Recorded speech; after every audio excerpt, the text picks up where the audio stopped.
Okay, so now that we have it set up to where we have our left-hand IK and everything is good to go for holding the firearm, we want to start working on setting up the muzzle component. So again, you can read through the docs if you want more detailed information, but we will be covering that in a future video. So to begin, it's very simple. Just like all the others, we add the corresponding muzzle component. And likewise, there is a settings and an initialization for it. So we want to add the initialization. So like before, there we go. We want to go ahead, and as you can see, it actually threw the assertion saying that muzzle mesh was not found. Well, because we never actually configured it. So we want to add a new data asset. So let's go to our data assets folder, new folder called muzzle.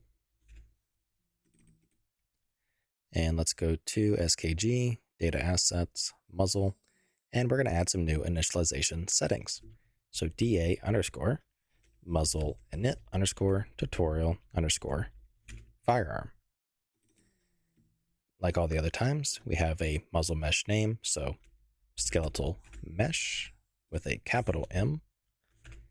That is to correspond with the name right here of the gun. And then we have, again, a socket, so muzzle socket name.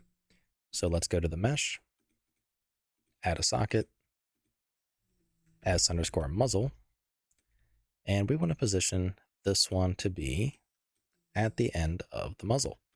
And likewise, we don't want it to be Z forwards, we want it to be Y forwards. Actually, sorry, we wanted this one to be X forwards for reasons that we will get to whenever we handle projectiles and such. But there we go, we have S underscore muzzle at the end of the muzzle. So we can hit save and save the data asset. And we want to plug in that data asset to the initialization settings on the muzzle component. Next up, we have the actual muzzle settings. So I'm just going to grab this one for barrel, because as the name suggests, it is for the barrel. So in the previous video with the offhand IK, and I even gave an explanation with this, we have a series of tags. So we have barrel, muzzle device, and suppressor. In our case, we already have a barrel, and let's pretend this muzzle device doesn't exist. So we have the barrel. It's going to use the barrel for figuring out the end of the muzzle. Then say we add this muzzle device as an attachment. Then it's going to use the muzzle device. Then say we add a suppressor. It'll use the suppressor. If we remove the suppressor, it'll go back to using the muzzle device. If we remove the muzzle device, it goes back to using the barrel.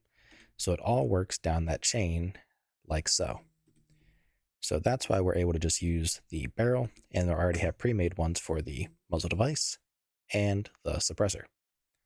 So we can just leave that plugged in, and everything should be good to go. Of course, it's going to hit the assert. I don't know what is up with 5.8, but it seems to do it every time I close a new data asset. Okay, so there we go. But we don't know how to really check if anything's working. Well, I mean, obviously that's one way, but we want to visualize it. So how do we visualize our muzzle with the firearm collision? So we can go to our third person character here, just our normal thing, and select our shooter pawn component. In there, I have a little debug section where we can draw a debug trace as well as print the hits of the firearm. So in our case, we're going to draw a debug trace just so we can see it visually.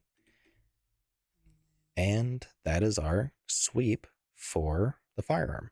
So it goes from the root straight out to the end, which is where our muzzle socket is. And if we add a suppressor, it'll go even farther out to the end of the suppressor. It just handles that by itself on its own. And that's really kind of it. So if we go back to SKG Firearm, we already plugged in the firearm collision example. And basically what this is a curve for the location and rotation and the settings of how we want to handle blending in and out of the curve. And likewise, we have the stop aiming distance. So you can see as I aim, let me actually walk into the wall.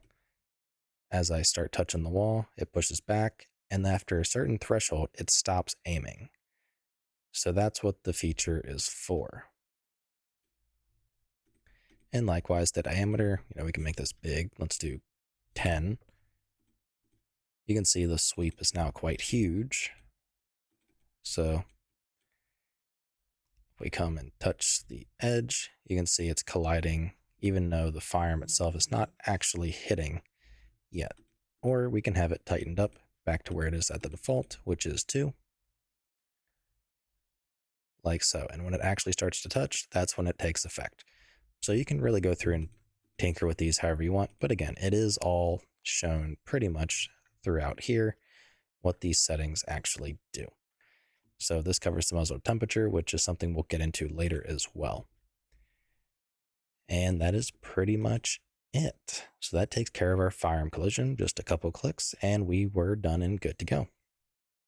So yeah, with that out of the way, I think that is almost it in terms of the basic components for procedurals.